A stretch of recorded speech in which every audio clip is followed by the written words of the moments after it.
The 6 thriving black towns white America tried to destroy. They tell you black Americans needed the New Deal to climb out of poverty, that economic independence came from government programs and white philanthropy, that without integration, black communities would have stayed broken and poor forever.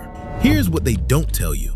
Before the New Deal, before integration, before any of that, black Americans had already built their own Wall Streets, their own downtowns, their own hospitals, their own banks, their own million-dollar business districts, and they did it with zero help from white America. Greenwood in Tulsa, Freedman's Town in Houston, Rosewood in Florida, Seneca Village in New York. These weren't charity cases. These were proof. Proof that given land, autonomy, and peace, black communities didn't just survive, they thrived. And that proof was so dangerous, so threatening to everything white America wanted to believe about itself, that these towns had to be destroyed. Not all at once, not all the same way, but deliberately, systematically, and then erased from history so thoroughly that most Americans today couldn't name a single one without prompting. Today, we're showing you the 6 thriving black towns that white America tried to wipe off the map and why they needed you to forget they ever existed. Let's start with the one that almost made it into the history books, Greenwood District in Tulsa, Oklahoma. Early 1900s, a black landowner named O.W. Gurley bought land and started selling it exclusively to other black families. Within 20 years, Greenwood had over 600 businesses, all black-owned. We're talking movie theaters, luxury hotels, doctor's offices, law firms, a hospital, a bus system, jewelry stores, 13 churches, and more than a dozen grocery stores. Booker T. Washington visited in 1905 and called it the Negro's Wall Street. The name stuck, Black Wall Street. Residents called it that with pride. The average income in Greenwood was higher than the national average for white Americans. Let that sit for a second. In 1921, in the Jim Crow South, black residents of Greenwood were out-earning white America. Every dollar that came into Greenwood circulated 36 times before leaving the community. That's what economists call a closed-loop economy. That's wealth. That's generational wealth. That's exactly what they said black people could never build.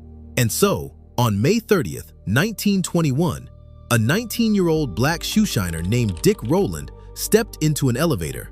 The operator was a 17-year-old white girl named Sarah Page. What happened in that elevator? We'll never know for sure. Most likely, Rowland stumbled and grabbed her arm to steady himself. Maybe nothing happened at all. But the next day, the Tulsa Tribune ran a story claiming Rowland had assaulted her. By that evening, a white mob of thousands gathered outside the courthouse where Rowland was being held. They came with ropes. They came to lynch him. A group of armed black men, many of them World War I veterans, drove to the courthouse to protect him. They offered to help the sheriff. He told them to leave. They did. The mob followed them back to Greenwood. What happened next wasn't a riot. The Tulsa police deputized over 500 white men in under 30 minutes. They handed out weapons. They gave badges to a drunken mob that had been screaming for a black man's blood. And then that mob, now official deputies, invaded Greenwood with the blessing of the city. They kicked in doors. They dragged families into the streets. They looted businesses and set them on fire. But here's the part that should make your blood run cold. They didn't just attack from the ground. Private planes flew over Greenwood and dropped firebombs and dynamite onto homes and businesses below. This was the first aerial bombing of an American city in United States history. Not from a foreign enemy, from white Tulsans attacking their black neighbors. Over 35 blocks burned, 1,200 homes destroyed, more than 600 businesses looted or torched. The hospital, gone. The schools, gone. The churches, gone. And while Greenwood burned, the Tulsa Fire Department stood by and did nothing. Some firefighters later admitted they were told to let it burn. By the time the National Guard arrived and declared martial law the next afternoon, the damage was done. The official death count was listed as 36. Historians now believe the real number was between 100 and 300. Bodies were buried in mass graves. Some were dumped in the Arkansas River. Thousands of black residents were rounded up at gunpoint and held in internment camps for up to 8 days. not arrested, not charged, just imprisoned for surviving. And here's the cruelest part. Insurance companies refused to pay out because they classified the massacre as a riot. If it's a riot, they don't have to pay. So the city called it a riot. The state called it a riot. And for 80 years, that's what history called it, a riot. Like both sides were equally to blame. Like it wasn't a coordinated military-style attack on a prosperous black community. The Justice Department didn't officially call it what it was, a massacre, until January of this year, 2025, over a century later. But Greenwood residents didn't wait for an apology. Within months, they started rebuilding. By the end of 1922, most of the homes were back. The businesses reopened. The community came back. Because that's what they couldn't kill, the spirit that built Greenwood in the first place. And speaking of that same method of destruction, let's talk about Rosewood, Florida. January 1923. Just 2 years after Tulsa, a white woman named Fannie Taylor claimed a black man broke into her home and attacked her. No evidence, no witnesses, just her word. A mob formed immediately, hunting for a man named Jesse Hunter. On January 2nd, they grabbed a black craftsman named Sam Carter, tortured him, and lynched him, trying to get him to confess to something he didn't do. 2 days later, the mob surrounded the home of a man named Sylvester Carrier. They demanded he hand over any fugitives inside. He refused. A gunfight broke out. People on both sides were killed. That's when the mob decided to destroy the entire town. Over 3 days, between 200 and 300 white men from surrounding areas poured into Rosewood. They burned every black-owned home and business to the ground. They shot residents as they fled into the swamps. Official records say 6 black residents died. Survivors who escaped said the number was closer to 40 or 50. Some estimates go higher. Just like Tulsa, bodies disappeared. No investigation, no arrest. In February 1923, a grand jury found insufficient evidence to charge anyone. Not one person faced trial for wiping an entire town off the map. Rosewood was never rebuilt. The survivors scattered, most to Gainesville. For nearly 60 years, the story was buried.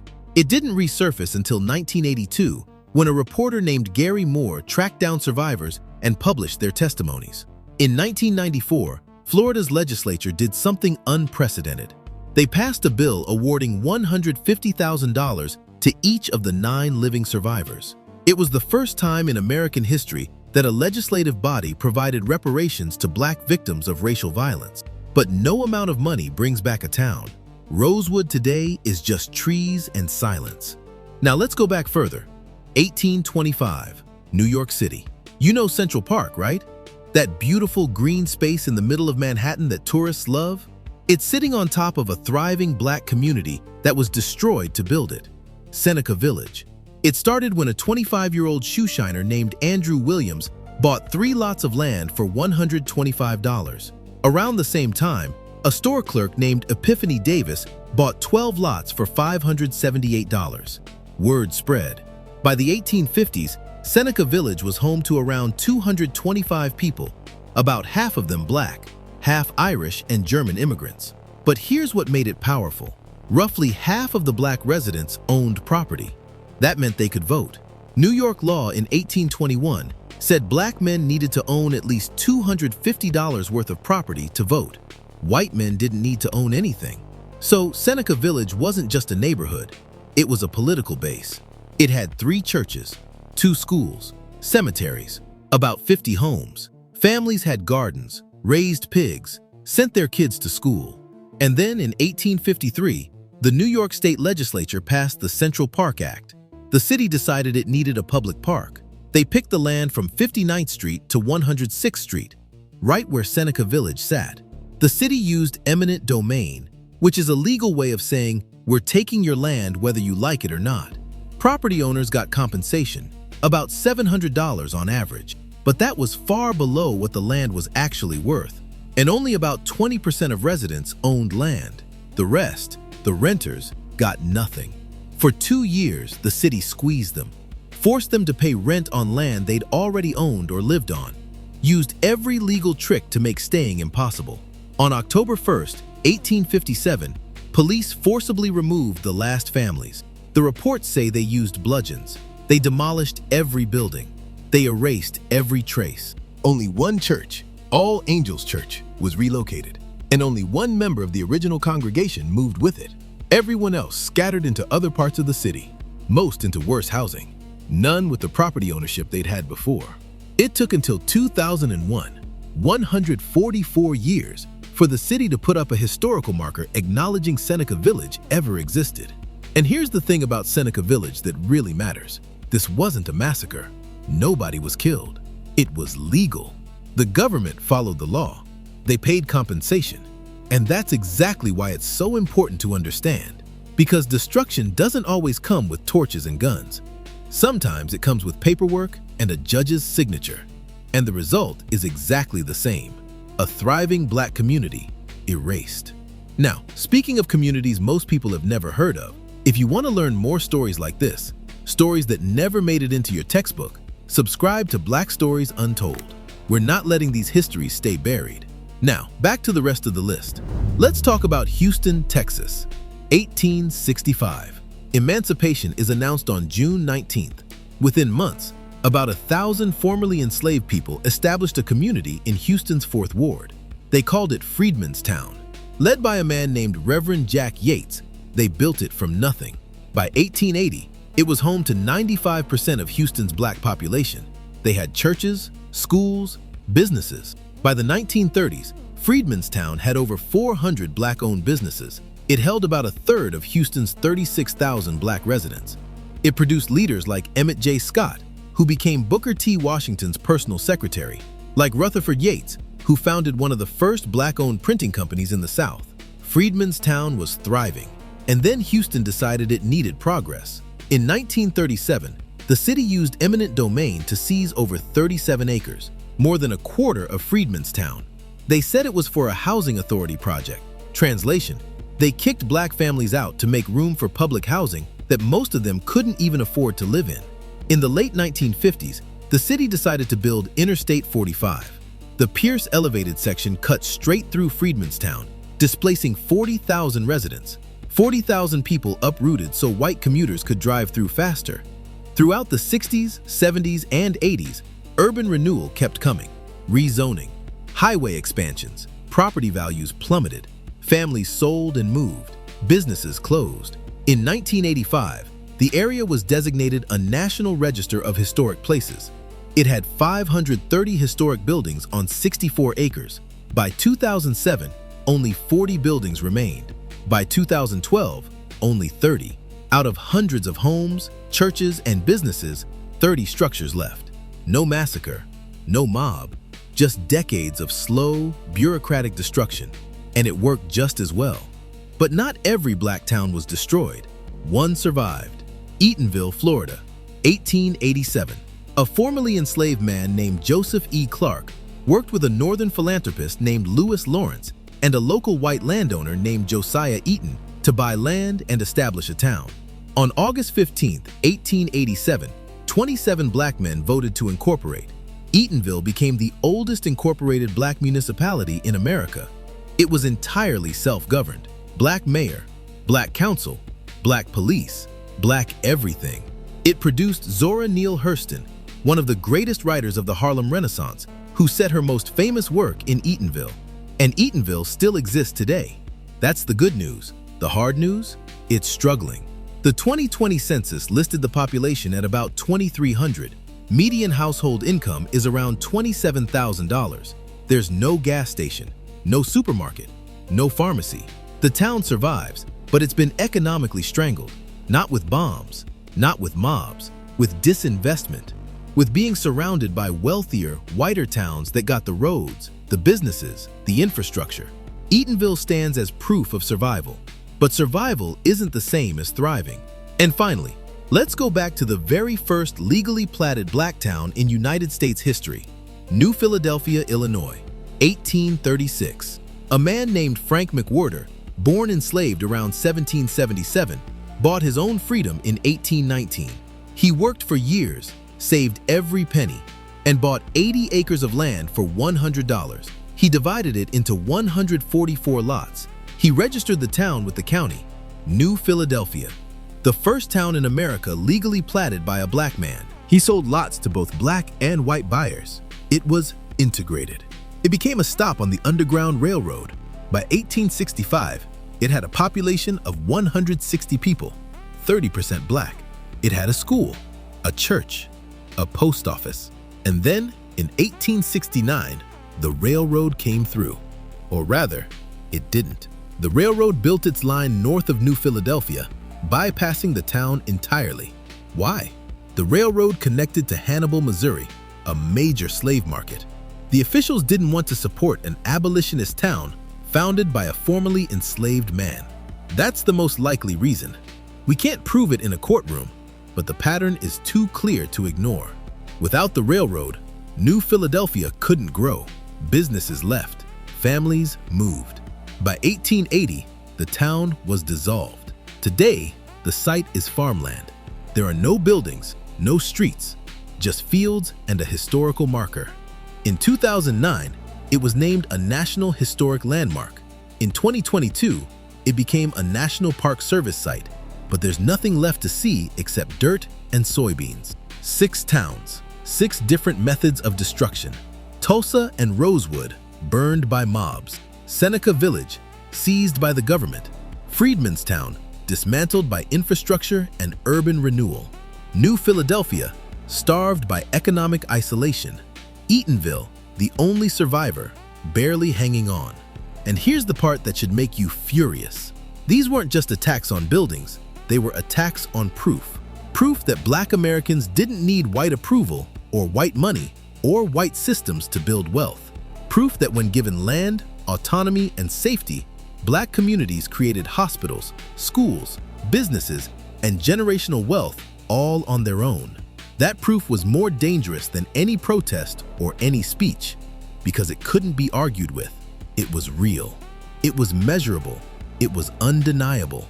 And so it had to be destroyed. You don't burn down failure. You don't bulldoze poverty.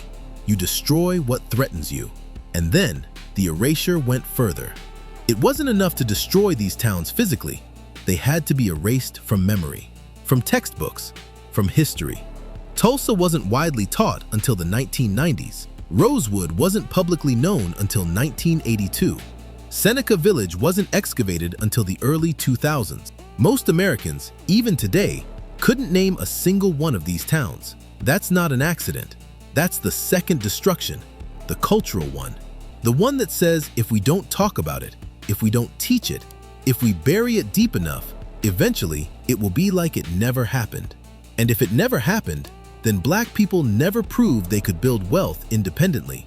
And if they never proved it, then the lie stands.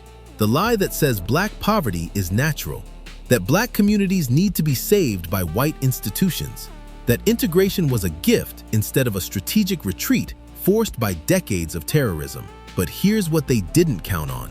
Here's what they've never been able to kill in 400 years of trying. You can burn a building. You can tear down a street. You can redraw a map. You can write the history books and leave out the parts you don't like. What you cannot do, what has never been done, is kill the spirit that built those towns in the first place. Greenwood residents were rebuilding within months. Freedmen's town descendants are still fighting for recognition today. Eatonville still stands.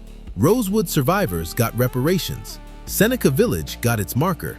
New Philadelphia is a national landmark. The people who destroyed these communities thought they were erasing a legacy. What they actually did was forge it in fire. Every time black excellence has been torn down, it has come back. Not the same, not in the same place, but it comes back. Louder, more determined, more defiant. They tried to bury the proof, but the proof survived anyway. Not just in buildings or streets, but in the people, in the descendants who carry those names, in the students who learn these stories despite the textbooks, in the communities being built right now by people who know their ancestors did it before and can do it again. They burned Greenwood. Greenwood rebuilt. They erased Seneca Village. We dug it back up. They strangled New Philadelphia. We made it a national park. They thought destruction was the end of the story. It was just the beginning. This was Black Stories Untold, and as always, thanks for watching. If you want more stories like this, click the video on your screen now.